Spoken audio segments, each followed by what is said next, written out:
I live alone in a two small bedroom house.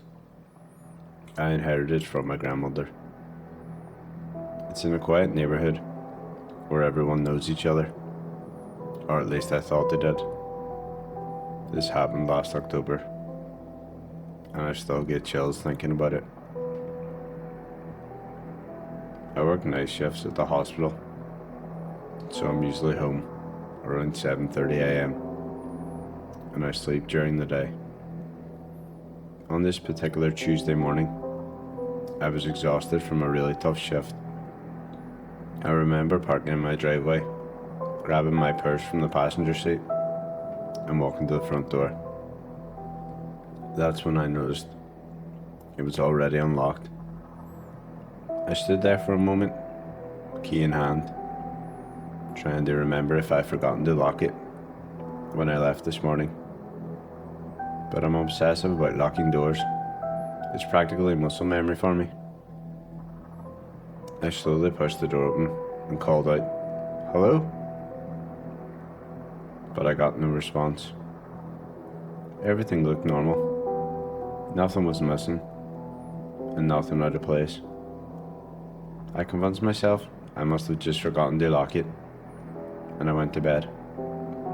But when I woke up later that evening to get ready for work, I found a handwritten note on my kitchen counter. It said, "You look beautiful when you sleep." I immediately called the police. They came out and they took the note as evidence. I did a full sweep of the house. They found nothing, but they said that my bedroom window had been pried open from the outside. The lock was broken, but had been carefully placed back to look normal. The officer told me to stay somewhere else for the next few days while they investigated. So I went to stay with my sister, who lived across town.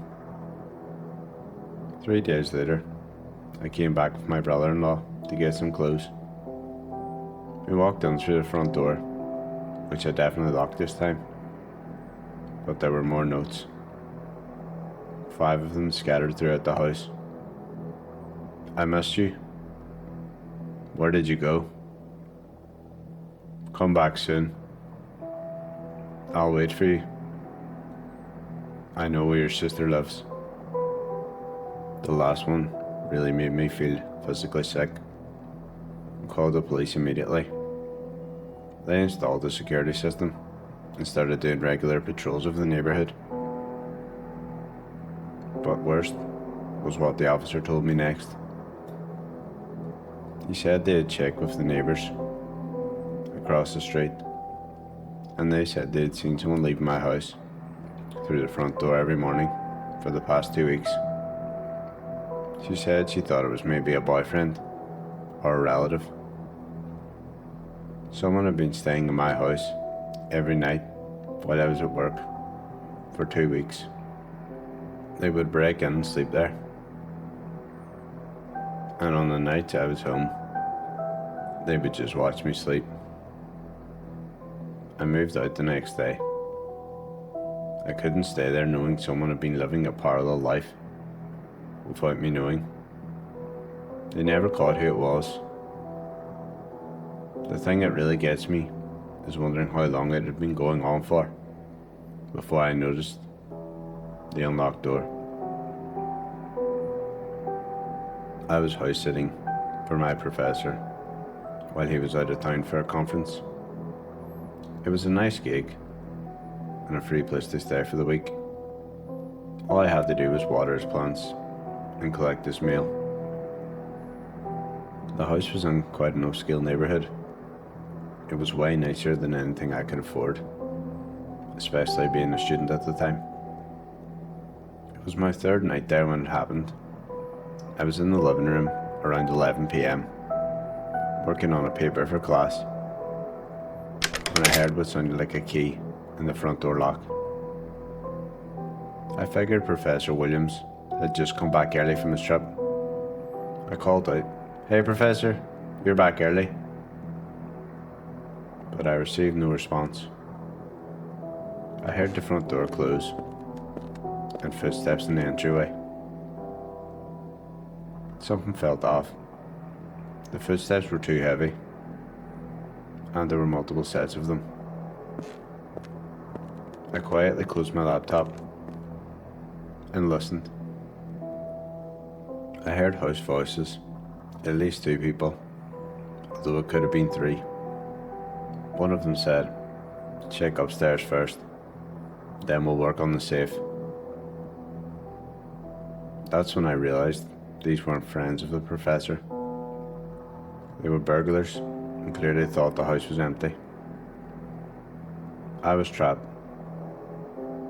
The living room had no other exit except through the main hallway, and that's where they were.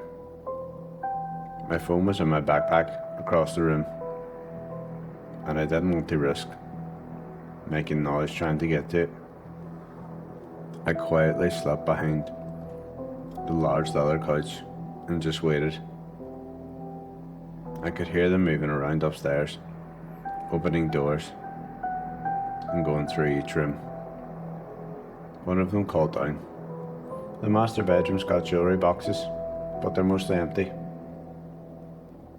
Another voice responded, "Focus on finding the safe. A rich professor like this is bound to have one." I spent what felt like an eternity upstairs, his eyes tight crouch behind the couch, barely breathing, praying they wouldn't come into the living room. But then I heard footsteps on the stairs. The living room light suddenly flicked on. I held my breath as one of them walked around the room. I could see his feet from under the couch. Dirty work boots with the laces untied. He was less than 3 feet away from me. Then he said, "Hey, there's a laptop here, and it's still warm." I heard the other 2 come into the room. One of them said, "Someone's here." We started searching the room more thoroughly. I knew it was only a matter of time before they found me, so I made the decision that probably saved my life. I jumped up from behind the couch and sprinted towards the front door as fast as I could. I heard one of them shouting, but I didn't look back. I made it to the front door and yanked it open. One of them was right behind me. As I ran onto the front porch, he grabbed the back of my shirt. I twisted out of it and I kept running, screaming as loud as I could. Lights started turning on in the neighbouring houses. I ran to the house across the street and pointed on the door, yelling for help. The family inside called 911. When the police arrived 10 minutes later, the men were gone. They had trashed the professor's house, looking for valuables, and they apparently found the safe, but it was empty. Professor Williams later told me he kept the safe as a decoy. The police told me this gang had been hitting houses in the neighbourhood for months, always when the owners were out of town. They would watch houses for signs that people were away. The scary part is, if I wasn't there house sitting, they probably would have just robbed the place and left. But because I was there, it could have turned violent very quickly. They never caught those guys, but the neighbourhood hired private security after that. Professor Williams gave me a generous bonus for dealing with the situation, but honestly, no amount of money was worth the terror that I felt hiding behind that couch. My husband travels a lot for work, so I'm often alone with our 2 kids, Emma, who's 8, and Tyler, who's 6. We live in what I thought was a safe, suburban neighbourhood. The kind of place where kids ride their bikes in the street, and neighbours borrow from each other. This happened on a Thursday night in March. My husband was in Denver for a conference, and I had just gotten the kids to bed. I was cleaning up the kitchen when I heard our dog, Bailey, barking in the backyard. Bailey never barks unless someone's out there, so I went out to check. I turned on the porch light and looked out, but I didn't notice anything unusual. I called Bailey inside and locked the door behind her. About 20 minutes later, I was watching TV in the living room when Bailey started growling low, facing the front door, hackles raised. Then I heard it, the sound of our front door handle being turned very slowly. I muted the TV and listened. The handle was definitely being tested, like someone checking if it was locked. I grabbed my phone and quietly moved to the window to look out. There was a man standing on our front porch. He was middle-aged, wearing dark clothing, and had something in his hand that looked like a small crowbar. He was trying to force the lock. I called 911 immediately, whispering onto the phone. The dispatcher told me to stay on the line and that the officers were on their way. But the police station is 15 minutes away, even with sirens. While I was on the phone, I heard the most terrifying sound, the front door opening. He had gotten inside. I heard the footsteps in their entryway. I quickly went upstairs to check on the kids. They were both still asleep. I locked myself in Emma's room with both kids and barricaded the door with the dresser. From upstairs, I could hear him moving around the house. At this point, he wasn't trying to be quiet anymore. I heard him go through our kitchen drawers, opening cabinets, and at one point, he turned on our TV. The dispatcher kept me on the line, but 8 minutes felt like 8 hours. A man downstairs was making himself comfortable in our home, while the children slept 10 feet away from me. He was talking to himself, but loud enough that I could hear from upstairs. He said, "Nice family photos. Pretty wife. Cute kids." He was looking at our pictures and talking about us.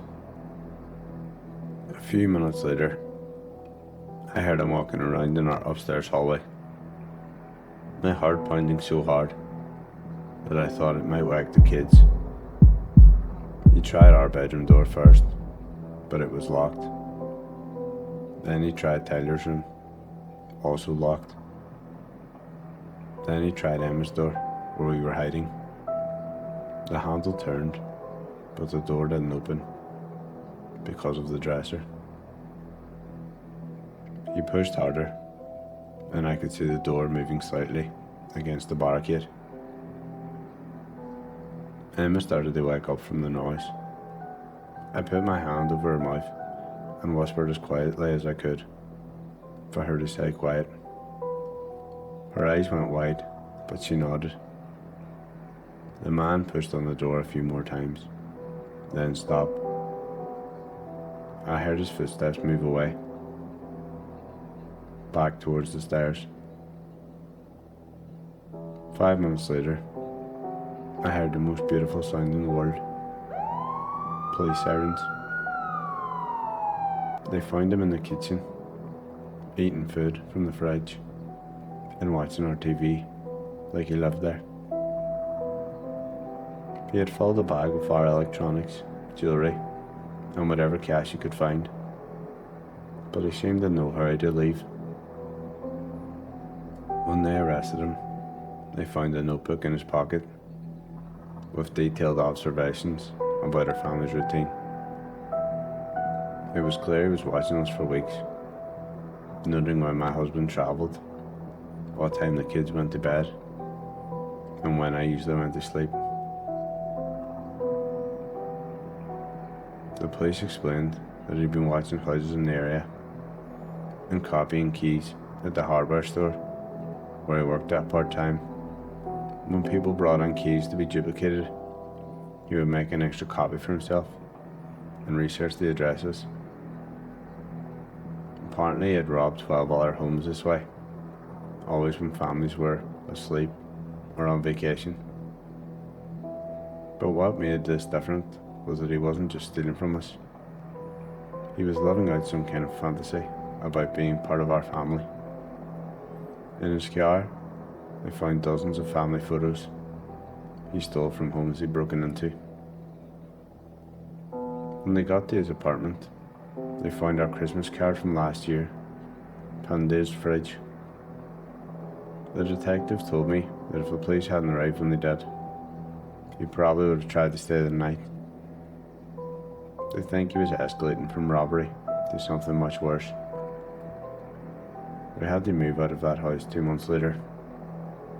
I couldn't sleep, knowing that someone had been inside, going through our things, and watching us. We got a security system for our new place, but I still never feel completely safe when my husband travels for work. But I really wonder how many times he'd been in our house before that night. How many times he stood in the doorway while we slept. But some questions are better left unanswered. Those were 3 allegedly true home invasion stories that show just how vulnerable we can be in the places where we're supposed to feel the safest. Remember to lock your doors and windows, even during the day. Consider a security system, and always trust your instincts if something feels off. Most importantly, never hesitate to call the police if you feel unsafe. Thanks for watching.